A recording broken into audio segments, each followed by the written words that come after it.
My name is Sophia Anderson, and I'm 28 years old. I built my tech company from a cramped dorm room, even though everyone told me to be realistic. Today, at my graduation with my family watching, my father texted me something that broke my heart. But what happened next changed everything. 4 years of relentless effort, rejections, and sacrifice culminated in this moment, when my phone buzzed twice in quick succession. The first message crushed me, the second one made history. Oh, if you're watching this, let me know in the comments where you're tuning in from. Hit that like button and subscribe to join me on this journey of turning rejection into the sweetest success story you've ever heard. As the only daughter with two older brothers in the Anderson household, I constantly felt overlooked. My father, Harold Anderson, built his construction supply company from the ground up in the 1980s. He was a self-made man, proud of his sharp business sense and traditional values. For him, tradition meant one thing: business was for men, and women were meant for supporting roles. From my earliest memories, I watched him groom my older brothers, James and Thomas, to eventually take over Anderson Building Supply. He'd bring them to the office on weekends, teaching them about inventory management, profit margins, and leadership. When I asked to come along at age 8, my father just laughed and patted my head. "This is boring stuff, princess. Why not help your mother with dinner instead?" My mother, Elizabeth, was the quintessential corporate wife. She hosted business dinners, kept our home immaculate, and never contradicted my father in public. In private, she'd sometimes whisper encouragement to me, but always with a hushed, "Just don't let your father hear about it." She loved me, I know that. But she had accepted her role in life and expected me to do the same. Despite the lack of encouragement, I showed an aptitude for mathematics and computer science from an early age. In 3rd grade, I won the state math competition, outperforming students 2 grades above me. My father attended the ceremony but remarked afterward that it was cute how I enjoyed playing with numbers. When my teacher called home to discuss my potential, suggesting advanced classes and mentoring, my father politely thanked her and never mentioned it again.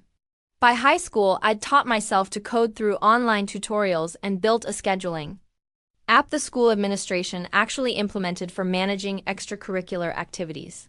The local newspaper ran a small story about it. My father saw the article and commented, "Computers are just a phase. Real business happens face to face." My brothers received new cars for their 16th birthdays. I received a laptop that my father deemed practical for schoolwork.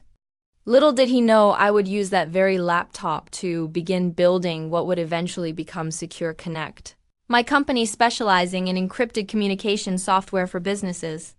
When college application season arrived, I secretly applied to the Massachusetts Institute of Technology.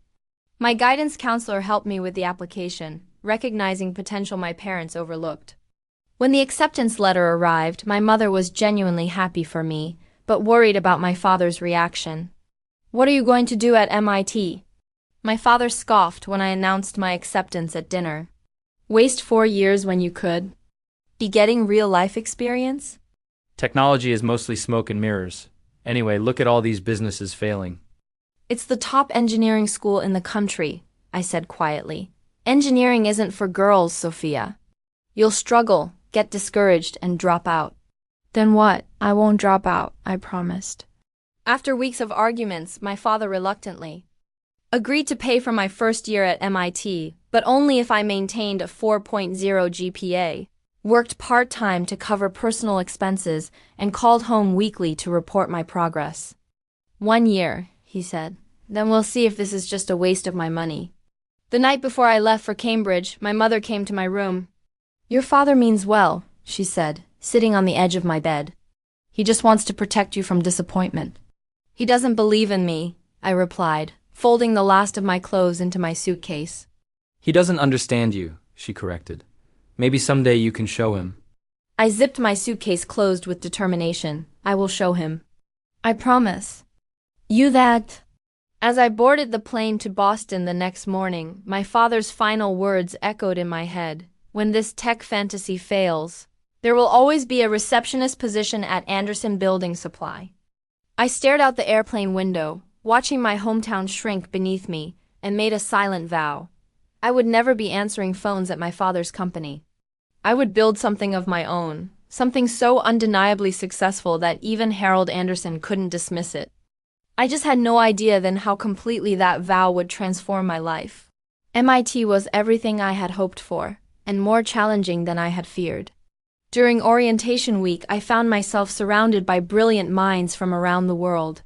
For the first time in my life, nobody questioned whether I belonged in a technical field because I was female. The only question was whether I could keep up intellectually. The workload was crushing. I took a full course load of computer science and business classes while working 20 hours a week at the campus bookstore, fulfilling my promise to my father. My roommate, Natalie Kim, rarely saw me awake. I'd return from work at 9 p.m., study. Until 2 a.m., catch 4 hours of sleep and repeat the cycle. "You're going to burn out," Natalie warned me one night, finding me asleep on my keyboard. "I can't afford to slow down," I mumbled, splashing cold water on my face. "My dad is only paying for 1 year. After that, I need scholarships, or I'm out." By midterms, I was physically exhausted, but academically thriving. I earned the highest grade in my Introduction to Algorithms class, catching the attention of Professor Alan Blackwell, who would later become my most important mentor. "Anderson," he called out after class one day, "that encryption solution you proposed for the lab challenge. Have you considered its commercial applications?" I hadn't. I'd been too busy surviving to think about innovation. But Professor Blackwell saw something in my approach that I'd missed. "The financial sector would pay a premium for that level of security," he said. "Come to my office hours. Let's talk about it." Those office hours changed the trajectory of my life. Professor Blackwell helped me refine my encryption algorithm and introduced me to graduate students working on similar problems. For the first time, I began thinking beyond grades and survival. By second semester, I'd assembled a small group of like-minded students. There was Zach Torres, a brilliant coder with a background in quantum computing. Diana Chan, who understood user experience design better than anyone I'd ever met. And Marcus Washington, whose business acumen complemented my technical skills. We began meeting in my dorm room on Sunday afternoons, developing what would eventually become Secure Connect. Our idea was simple but powerful: create an encryption system for business communications that was both unbreakable and user-friendly. "Most security solutions sacrifice usability for protection," I explained to the group. "We can build something that does both," my father called every Sunday evening as agreed. Our conversations followed a predictable pattern. "How are your grades?" he'd ask. "All A's so far," I'd answer. "And the job? Still employed? Getting more hours during holidays?" "Good. Any thoughts about what you'll do when the year ends?" I never mentioned our startup idea during these calls. I knew exactly what he'd say. Another example of me living in a fantasy world. By April of freshman year, we had a working prototype. Professor Blackwell encouraged us to enter the university's annual business competition, which offered $50,000 in seed funding to the winner. "We're not ready," I protested. "You're more ready than you think," he countered.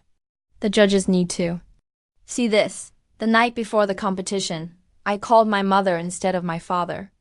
"I might have a chance at winning some money tomorrow," I said carefully, "for a business idea." "That's wonderful, honey," she said. "What kind of business?" I explained our encryption software as simply as I could. "Your father always says business is about solving problems," she said when I finished. "It sounds like you're solving an important one." "Do you think he'd be proud?" I asked, hating how young I sounded. There was a pause.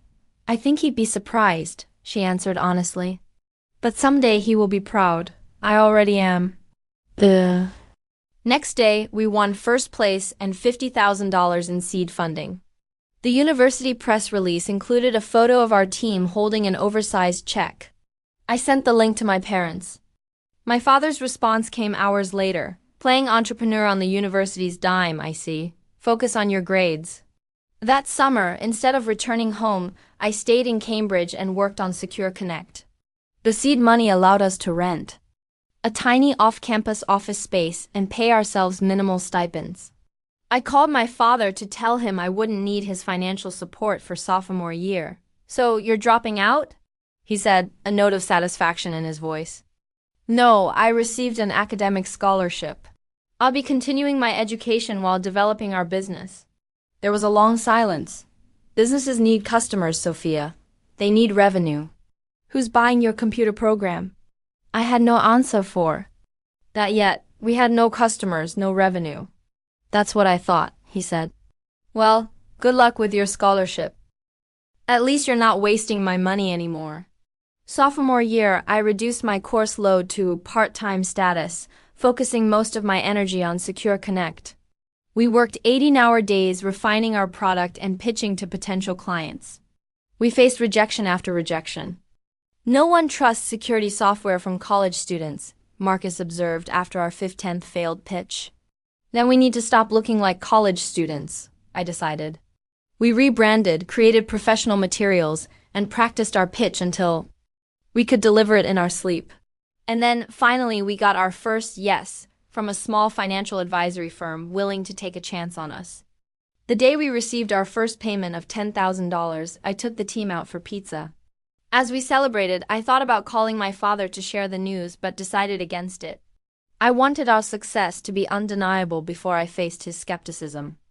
Again, little did I know, our first client would lead to 5 more, and those 5 to a dozen more. By the end of my sophomore year, Secure Connect was generating enough revenue to hire 2 more developers and move to a legitimate office space. I was no longer just a student. I was a CEO. Our early success proved to be both a blessing and a curse. With our growing client list came growing expectations, and we were still a company run by students with limited experience. The summer after sophomore year brought our first major crisis. One of our financial clients experienced a security breach. It wasn't our fault. They had implemented our software incorrectly, ignoring our installation guidelines. But the client publicly blamed our inexperienced team and threatened legal action.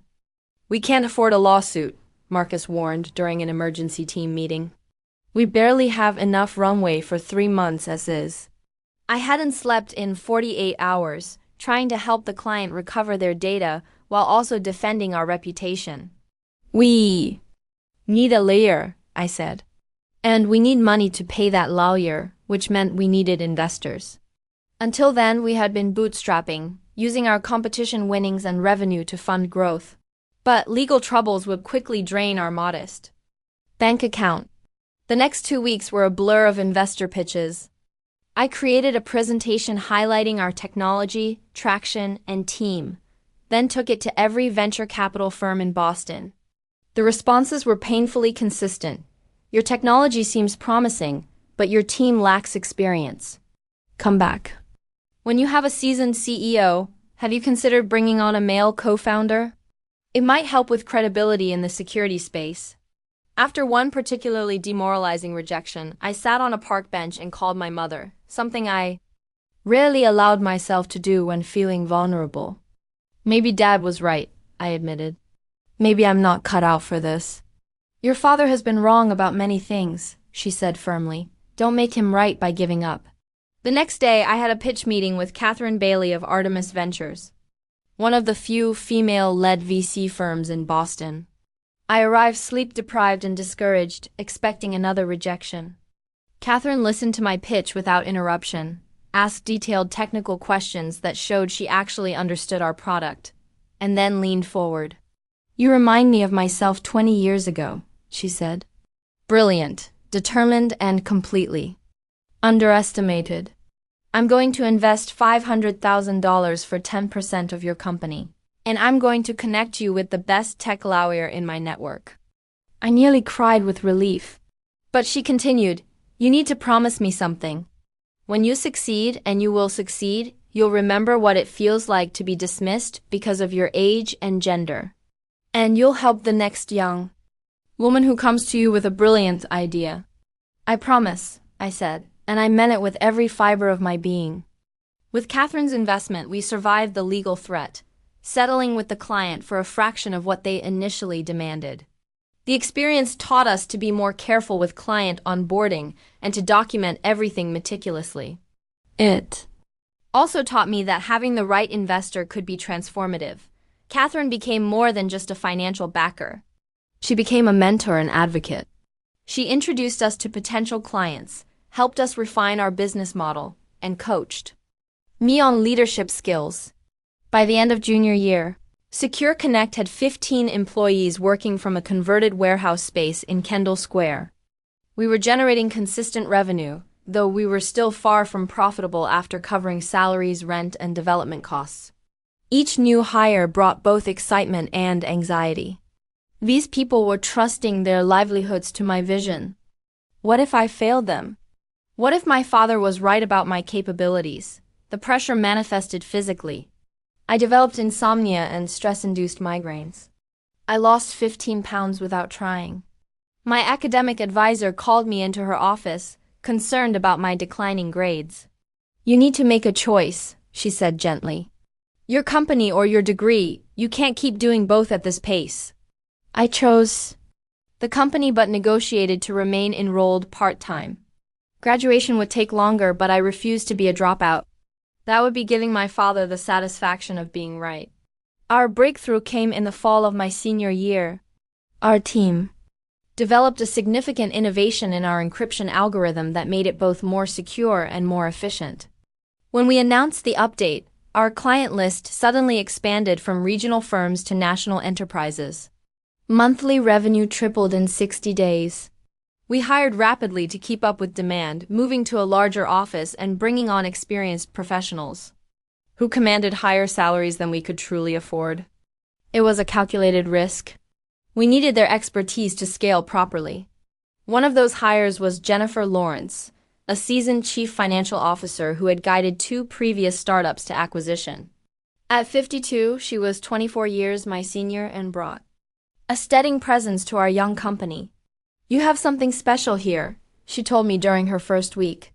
"But you're growing too fast without proper financial controls. Let me help you build a sustainable business, not just an impressive." Technology.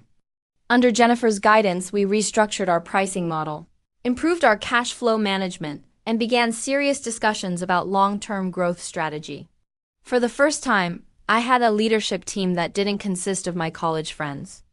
When we landed our first Fortune 500 client, a major financial services corporation, I finally called my father with news I thought would impress him. "Dad, Secure Connect just signed a 7-figure contract with Allied Financial," I said, unable to keep the pride from my voice. There was a pause. "That's a significant client," he acknowledged. "But tech companies come and go, Sophia. How sustainable is this business of yours? We have 40 employees now. Consistent growth, major clients. And are you profitable?" We were not yet.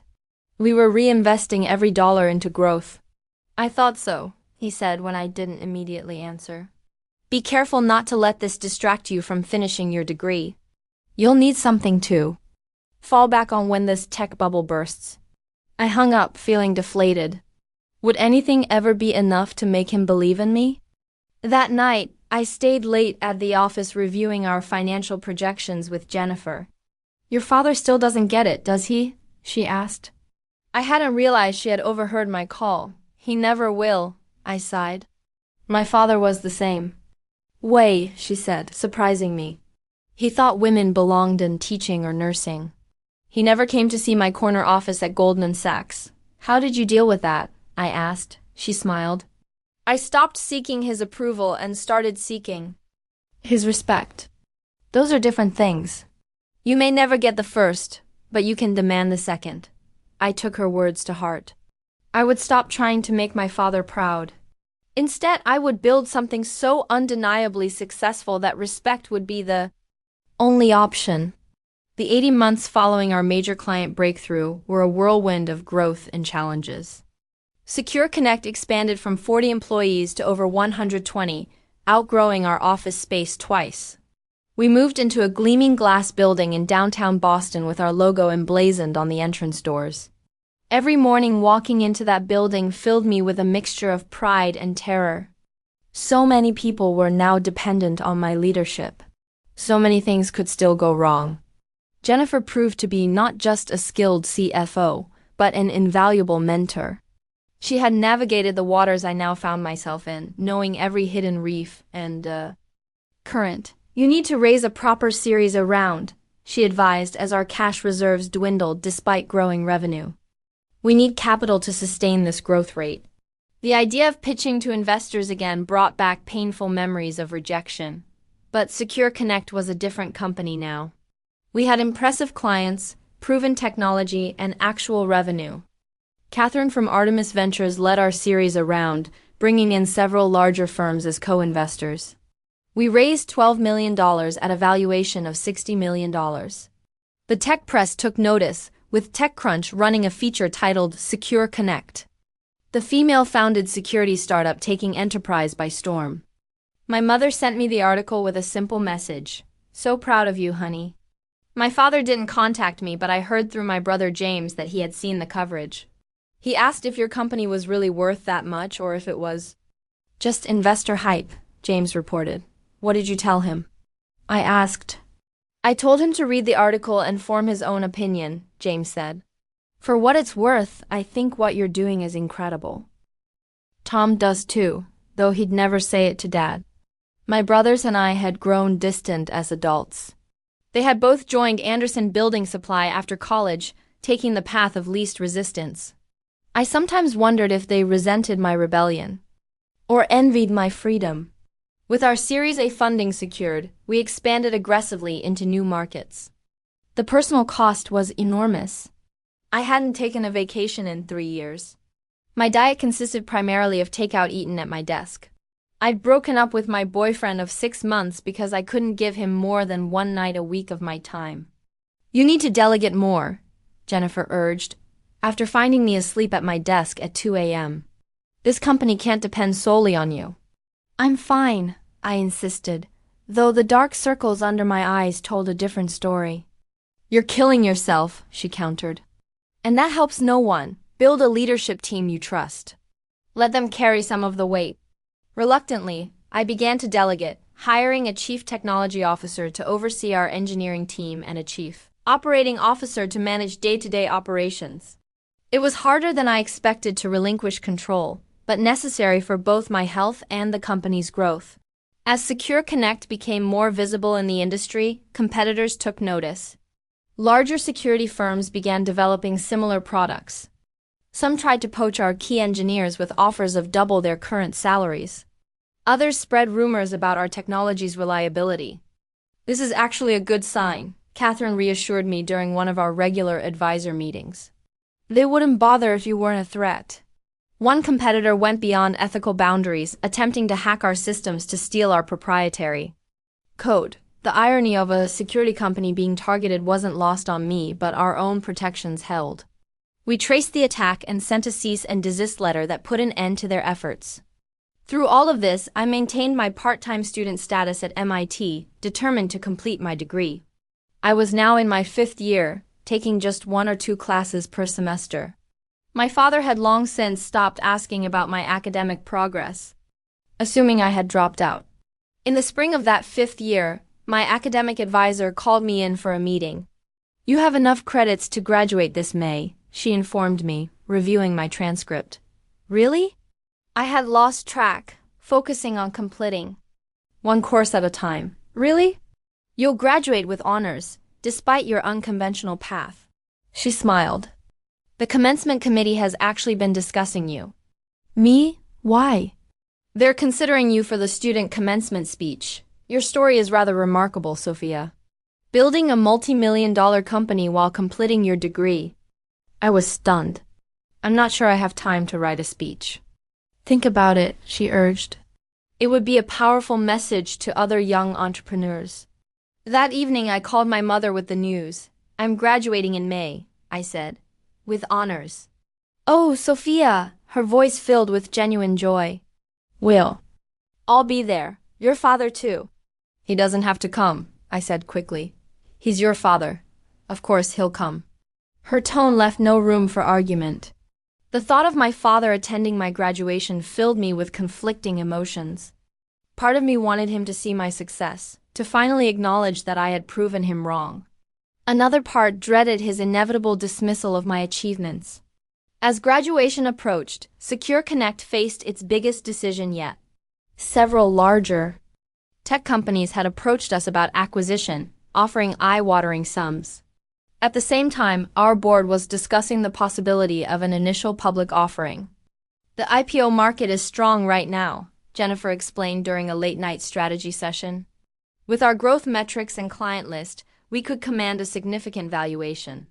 But is the company ready? I asked. Are we ready? We would need to get our financials in perfect order, strengthen the board with some recognized names. But yes, I believe we are ready. The timing was surreal. The IPO preparation would coincide almost exactly with my graduation, two culminations arriving simultaneously. We decided to move forward with the IPO process, working with investment banks to prepare our S-1 filing with the Securities and Exchange Commission. The process was exhausting, requiring endless meetings with lawyers, auditors, and bankers. The week before graduation, we made the confidential filing, but kept the news quiet. The public announcement would come later after the SEC review. Only our executive team and board knew the details. I had declined the commencement speech opportunity, lacking the time to prepare properly. Instead, I would graduate quietly, just another student crossing the stage, albeit one running a company valued at hundreds of millions of dollars. My parents and brothers would fly in the day before the ceremony. It would be the first time I'd seen my father in over 2 years. I arranged for them to stay at the Four Seasons, my small act of showing how far I had come from the struggling freshman he had reluctantly supported. The night before graduation, Jennifer called me with news that took my breath away. The bankers think we should price the IPO higher than we discussed, she said, excitement evident in her voice. The demand is incredible. We're looking at a potential billion-dollar valuation on day one. $1 billion. The number seemed unreal. When will we know for sure? I asked. The final pricing will happen tomorrow morning. I'll call you the moment it's confirmed. Tomorrow morning, graduation morning. As I hung up, my phone buzzed with a text from my mother. We've landed. See you tomorrow at the ceremony. We're all so proud. I wondered if that all truly included my father. The morning of my graduation dawned with a perfect May sky, blue and cloudless. I woke at 5:30 a.m., too anxious to sleep any longer. My apartment. A modest one-bedroom I rarely saw due to my long hours at the office, was walking distance from campus. I checked my phone immediately. No calls from Jennifer yet about the IPO pricing. The investment bankers on the East Coast would be finalizing the numbers right now. I had a notification from the SEC's secure portal indicating some minor comments on our filing, but nothing that would delay our timeline. As one showered and dressed, I tried to focus on the graduation ceremony rather than the IPO. Today should be about celebrating my academic achievement, the degree I had stubbornly pursued, despite my father's skepticism and the demands of running a company. I chose a simple black dress to wear under my graduation gown, professional, but not flashy. My cap and gown hung on the back of my door, the tassel dangling from the mortarboard. After 5 years of part-time study while building Secure Connect, the sight of that cap and gown felt surreal. My phone rang at 7:15 a.m. Jennifer, we have a preliminary price, she said without preamble. The underwriters are recommending $42 per share. I did a quick mental calculation. That would put us just over $1 billion market cap on day one. And she finished for me. A unicorn at IPO. It's rare, Sophia. Really rare. My hands trembled slightly. When will it be final? The pricing committee meets in an hour. Barring any last-minute changes, we should have confirmation by 9:30 a.m. The announcement would go out shortly after that. My graduation ceremony started at 10 a.m. I'll be in the middle of graduation, I said. I know. I can call you when it's official. Will your phone be on? Yes, I'll keep it on vibrate. After hanging up, I sat on the edge of my bed, trying to process what this meant. $1 billion valuation would change everything. It would validate all the years of hard work, all the nights I'd slept on my office couch, all the doubts I had pushed through. It would also be the ultimate answer to my father's dismissal of my playing entrepreneur. I took a deep breath and pushed that thought away. I had long since stopped making decisions to prove my father wrong. Secure Connect was about creating something meaningful, something that protected people's data and privacy. The valuation was a side effect, not the goal. At 8:30 a.m., I headed toward campus to meet my family at the designated gathering spot for graduates and their guests. The walk helped calm my nerves, the familiar paths of MIT grounding me in the journey that had brought me here. I spotted my mother first, elegant in a blue dress and jacket. Next to her stood my brothers James and Thomas, both in suits, and then my father, stern-faced as always, his posture rigid in his perfectly tailored suit. He looked older than I remembered, his hair now more gray than brown. "Sophia." My mother hurried toward me, arms outstretched. Her hug was tight, genuine. "We're so proud of you, honey." My brothers each gave me quick hugs, offering congratulations. Then I stood before my father, unsure of the appropriate greeting after so much time and distance. He extended his hand formally. "Congratulations on completing your degree, Sophia." Not a hug, not even, "I'm proud of you." Just acknowledgement of a task completed. I shook his hand, feeling a familiar disappointment settle in my chest. "Thank you for coming." "Your mother insisted," he said, as if I might have wondered about his presence otherwise. We made awkward small talk as other families reunited around us with much more enthusiasm. My mother filled the silence with questions about the ceremony and plans for a celebration lunch afterward. "I made reservations at Harvest," I said, naming one of Cambridge's finest restaurants. My father raised an eyebrow. "Business must be going well."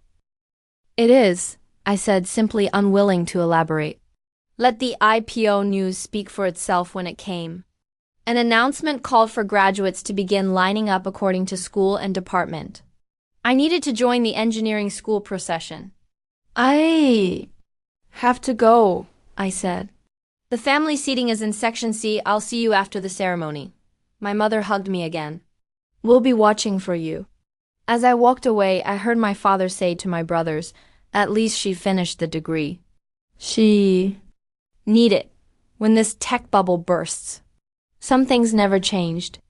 I joined the line of engineering graduates, adjusting my cap and checking that my phone was on vibrate in the pocket I had sewn into my dress specifically for today. All around me, fellow graduates were taking selfies, laughing, celebrating with friends. I stood alone, my mind divided between the ceremony ahead and the IPO pricing being finalized across town. The procession began at 9:45 a.m., graduates filing into the grand auditorium where the ceremony would take place. From my position, I could see Section C where my family would be seated. I spotted my mother's blue outfit, my father's rigid posture. Beside her, at 9:52 a.m., my phone vibrated.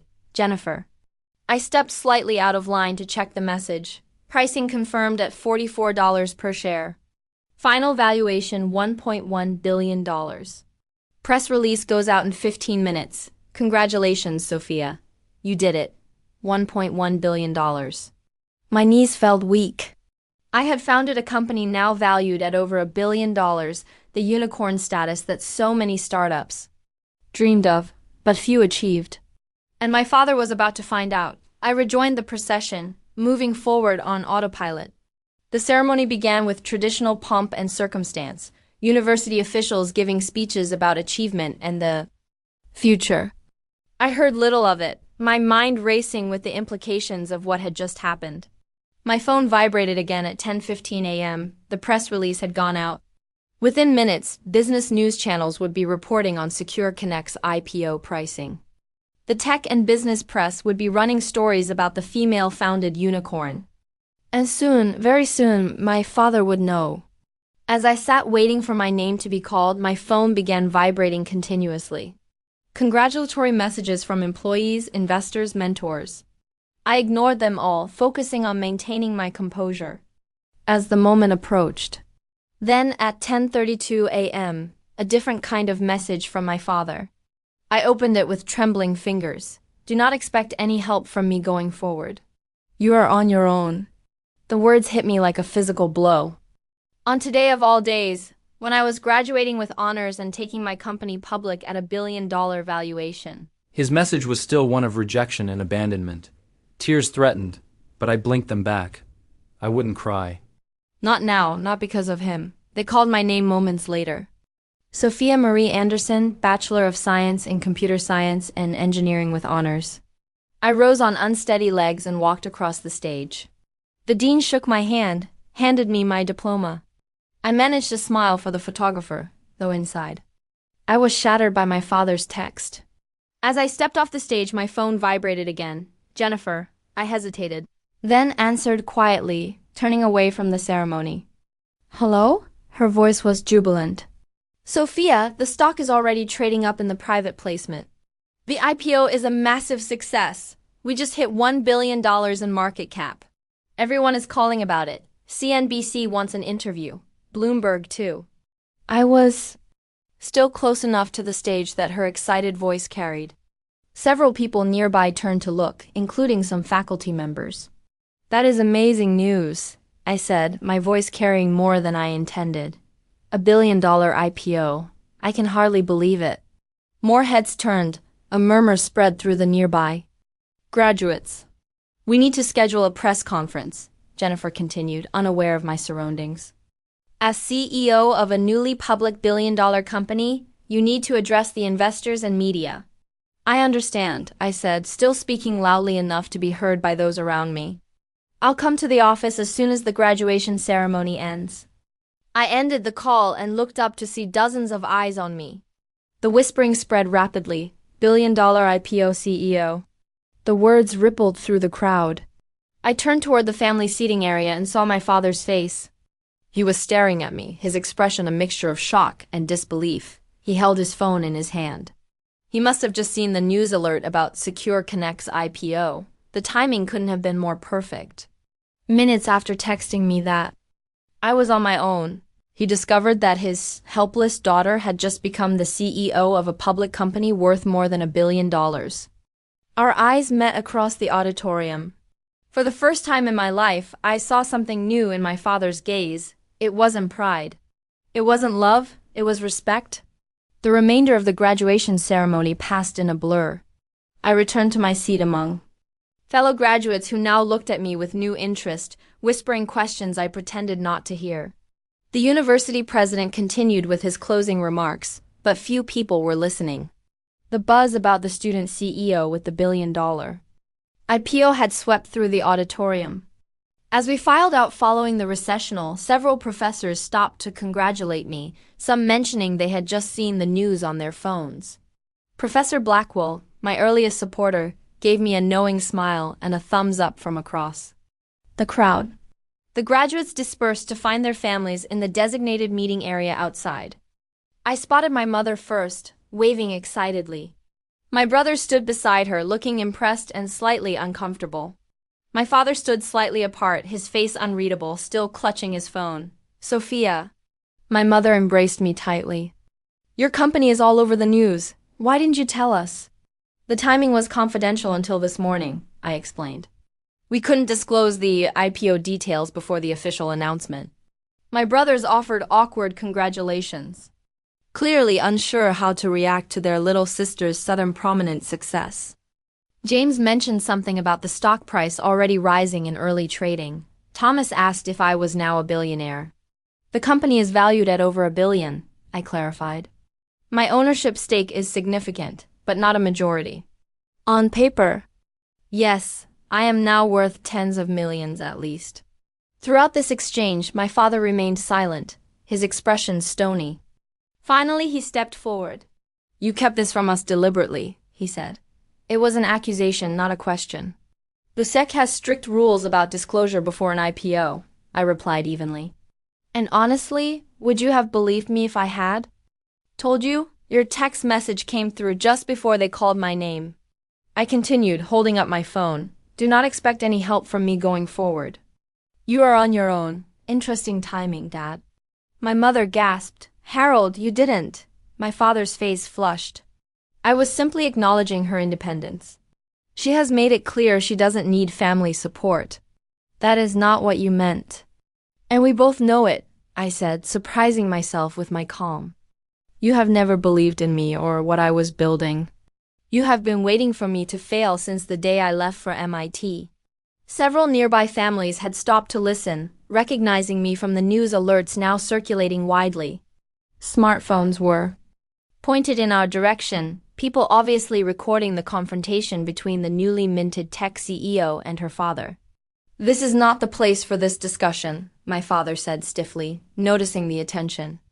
I agree, I said. Let us go to the restaurant. I have a private room reserved. As we walked across campus, my phone continuously buzzed with notifications. Jennifer had texted that the stock was now trading at $52 per share, well above our IPO price. The market was responding enthusiastically. At the restaurant, the staff recognized me immediately. Congratulations on your IPO, Miss Anderson, the host said as he led us to the private dining room. Your office sent over champagne.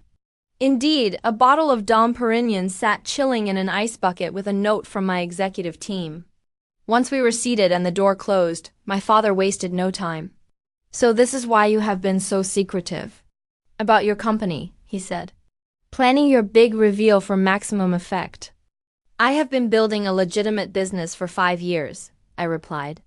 The IPO is just the latest milestone, not the goal itself. A technology business, he scoffed. Built on venture capital and hype. Built on solving real security problems. For major corporations, I corrected. We have over 200 enterprise clients, including 40 Fortune 500 companies. Our encryption technology is the most advanced on the market. And you managed all this while supposedly completing your degree.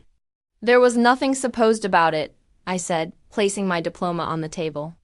I finished what I started despite your predictions of failure. My mother placed her hand on my father's arm. Harold, our daughter has accomplished something extraordinary. Can you not simply be proud of her?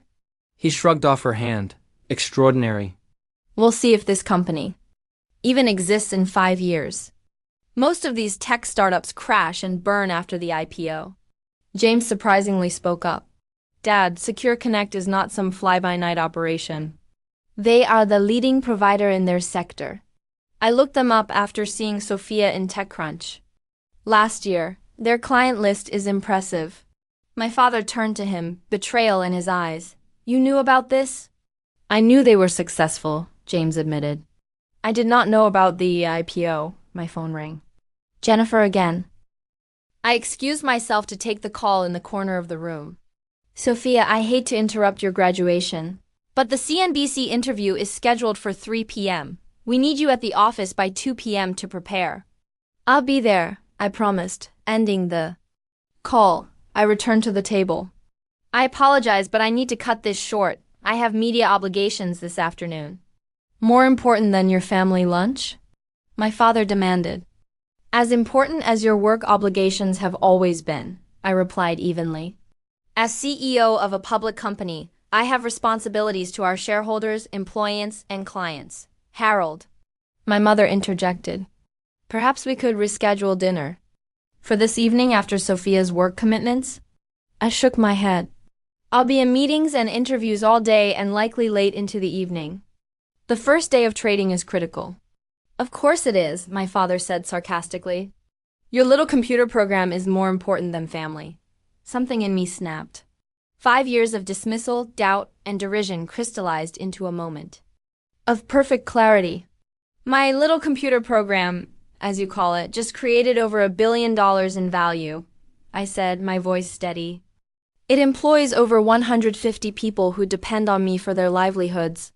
It protects the sensitive data of millions of users across our client base. I stood, gathering my things. I did all of this while you were telling me I would fail. While you were betting against me at every turn. While you were grooming my brothers for your business and telling me the best I could hope for was answering phones. The room fell completely silent. I did not build Secure Connect to prove you wrong, Dad. I built it because I believed in it. But your text today telling me I am on my own just as I was walking across that stage made one thing perfectly clear. I looked him directly in the eyes. I have been on my own since the day I left for MIT, And look what I accomplished without your support or approval. My mother had tears in her eyes. My brothers looked stunned. My father opened his mouth as if to speak, then closed it again. For once, Harold Anderson had no ready response. I need to go, I said more gently. Jennifer has a car waiting to take me to the office now. Sophia, my mother began. It's okay, Mom, I assured her. We can have dinner tomorrow night. You and the boys are welcome to visit the office tomorrow if you'd like a tour. I did not include my father in the invitation. His expression shifted. From shock to something harder, a defensive pride taking hold. I have an early flight, he said stiffly. Business requires my attention back home. It always does, I replied. As I turned to leave, my father spoke again. Sophia. I paused, looking back at him. Congratulations on your IPO, he said, the words clearly difficult for him. It is impressive. Not, I'm proud of you. Not, I was wrong. Just an acknowledgement of the undeniable. Thank you, I said. That might be the first genuine compliment you have ever given me. I left the restaurant to find a black town car waiting at the curb, Jennifer standing beside it. Her face lit up when she saw me. There she is, she beamed. The woman of the hour. She hugged me tightly. We're up 60% from the IPO price. The market loves us. As I slid into the car, I glanced back at the restaurant. My father had emerged and stood watching, his expression inscrutable. Our eyes met briefly before the car pulled away. I had imagined this moment for years, the moment when my father would finally have to acknowledge my success. I had expected to feel triumphant, vindicated. Instead, I felt something unexpected. Freedom from seeking his approval. Freedom from defining myself in opposition to his expectations. I was Sophia Anderson, CEO of Secure Connect, a publicly traded company valued at over $1 billion. That identity belonged to me alone, not defined by my father's opinion of it. As the car headed toward our headquarters, where champagne and celebration awaited, I took one last look at my graduation cap sitting beside me on the seat. 2 journeys, completed in a single day. One chapter closed, another beginning. My phone buzzed with a text from Catherine, my first investor. You proved them all wrong. Now show them what you will do next. I smiled, looking forward instead of back. The 48 hours following graduation and our IPO were a wind of media interviews, investor calls, and employee celebrations. I barely slept, running on adrenaline and the exhilaration of seeing 5 years of work validated so dramatically in the public markets. By closing bell on the second day of trading, Secure Connect stock had stabilized at $71 per share, giving us a market cap of $1.6 billion. My personal stake, just under 20% after dilution through funding rounds, was theoretically worth over $300 million. Though lockup periods would prevent me from selling shares for 6 months, the financial reality was still abstract numbers on paper rather than tangible wealth. What felt more real was the responsibility. 150 employees, thousands of shareholders, and millions of end users now depended on our continued success.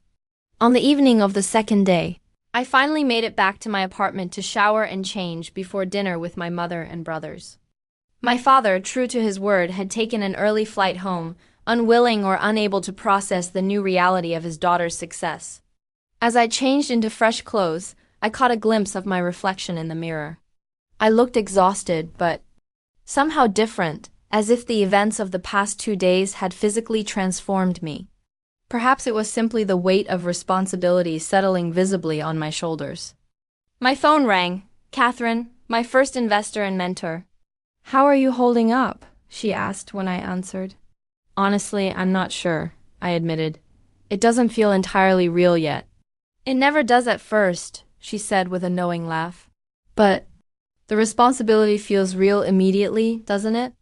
Exactly. How did things go with your father?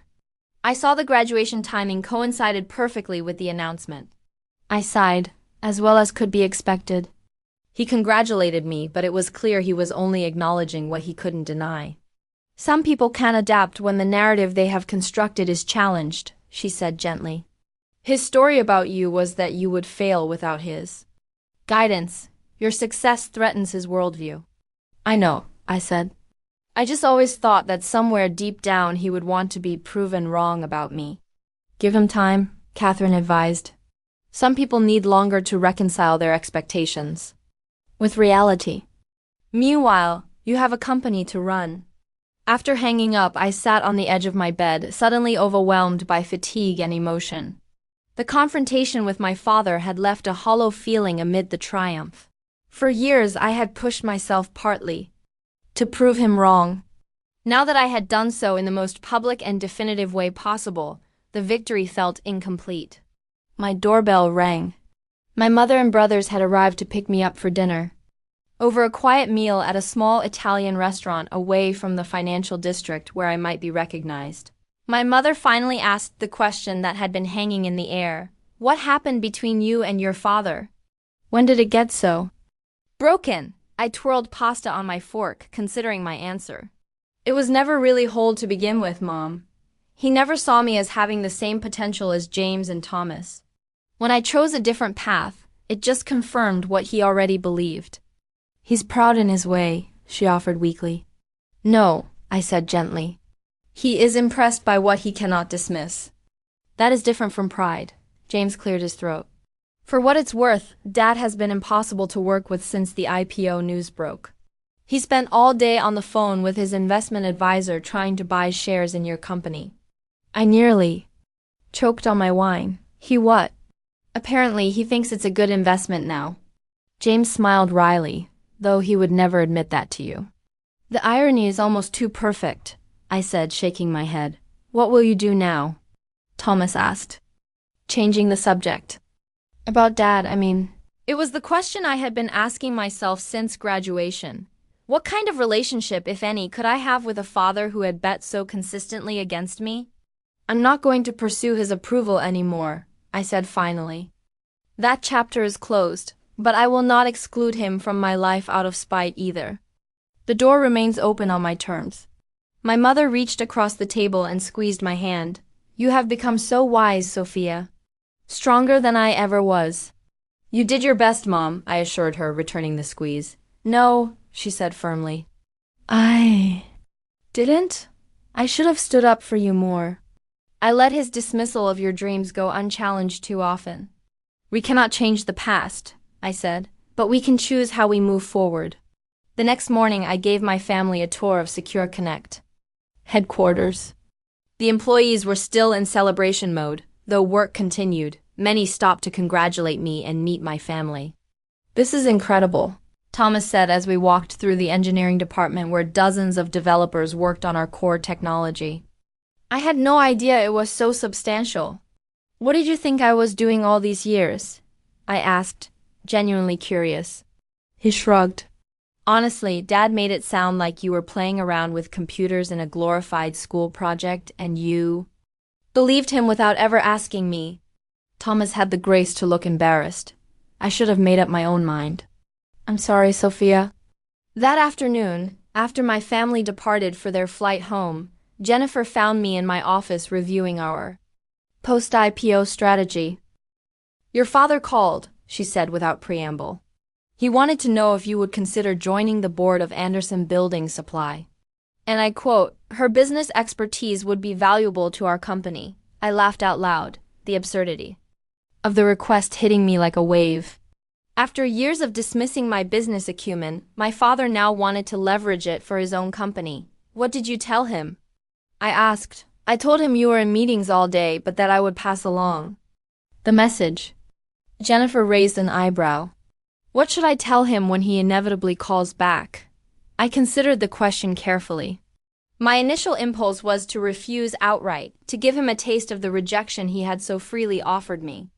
But that impulse passed quickly, replaced by something more measured. Tell him I would be happy to discuss potential synergies between our companies, I said finally. But that my priority must remain Secure Connect, especially in this critical post-IPO period. Jennifer nodded approvingly. Taking the high road, I would expect nothing less from you. In the weeks that followed, I found myself adjusting to a new normal. The media attention eventually died down, though I was now occasionally recognized on the streets of Boston. Our stock price stabilized. Our employees settled back into their work routines, and the day-to-day challenges of running a public company became my new reality. My father never called back about the board position. Instead, he sent a formal email outlining his proposal, copying my brothers and our respective company attorneys. I responded with equal formality, declining the specific offer, but suggesting alternative ways our companies might collaborate. What surprised me most in the aftermath of our IPO was how quickly the achievement itself became background noise. The validation I had sought for so long once received lost its shine more rapidly than I had expected. What remained important were the relationships formed along the way and the impact of our technology on the clients who depended on it. 3 months after graduation, I made a decision that surprised many, but felt instinctively right to me. I established the Secure Connect Foundation with $50 million of my personal shares, creating a scholarship fund specifically for young women pursuing careers in cybersecurity and technology. The first recipient was a brilliant 19-year-old from rural Georgia whose father, like mine, believed technology was not a suitable field for his daughter. When I called to inform her of the scholarship, she cried and said, "This changes everything. My whole future just opened up." Her words reminded me of my conversation with Catherine years earlier when she had invested in Secure Connect with the condition that I would help the next young woman with a brilliant idea. The cycle of support was continuing, expanding beyond what either of us had initially imagined. My relationship with my father remained complicated.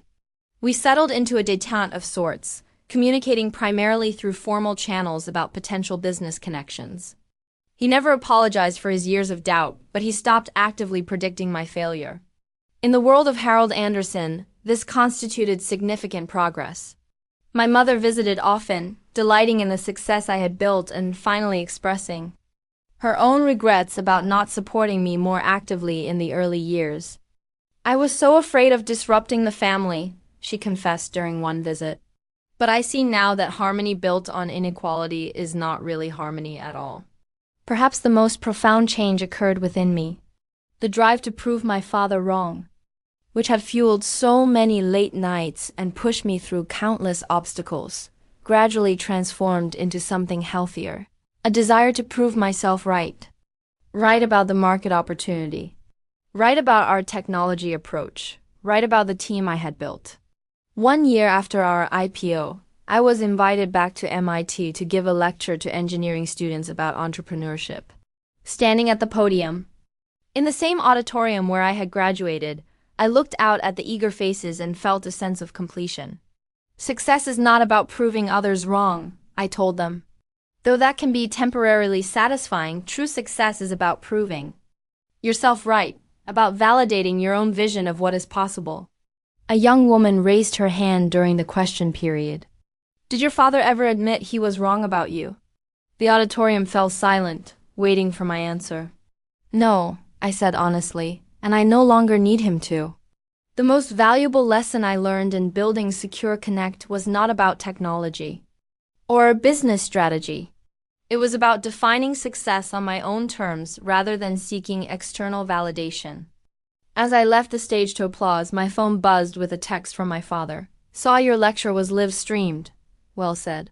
No apology, no admission of error, but perhaps in his way a small step toward understanding. I smiled and put the phone away. My validation no longer came from Harold Anderson. It came from the hundreds of employees who trusted their careers to my leadership, from the clients who entrusted their sensitive data to our technology, from the young women who saw in my journey a map for their own. What did you think of my story? Have you ever had to navigate complicated family relationships while pursuing your dreams? Drop a comment below to share your thoughts. And if you found inspiration in this journey, please like, subscribe, and share with someone who might need to hear that success is possible even when others doubt your path. Thank you for listening, and remember, the only validation that truly matters is the kind you give yourself.